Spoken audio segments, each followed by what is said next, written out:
বাংলাদেশে জীবনযাত্রার মান উন্নত হলেও আমাদের নিঃশ্বাস দিচ্ছে এক অদৃশ্য শত্রু বায়ু দূষণ। সাম্প্রতিক গবেষণায় দেখা গেছে দূষণের কারণে গড়ে মানুষের আয়ু প্রায় 5 বছর কমে যাচ্ছে।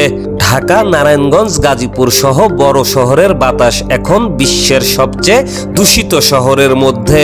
শিশুদের ফুসফুস থেকে প্রবীণদের হৃদযন্ত্র, সকলেই এর প্রভাবের শিকার। বিশেষজ্ঞরা সতর্ক করে বলছেন, কেবল সরকার নয়, নাগরিক সচেতনতা জরুরি।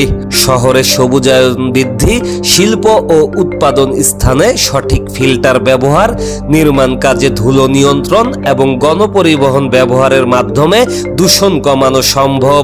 বিশেষজ্ঞদের মতে প্রতিদিনের প্রতিটি শ্বাস আমাদের ভবিষ্যৎ নির্ধারণ করছে। বায়ু দূষণ রোধ না করলে হারাবে শুধু বছর নয়, হারাবে সুস্থ প্রজন্মের আশা।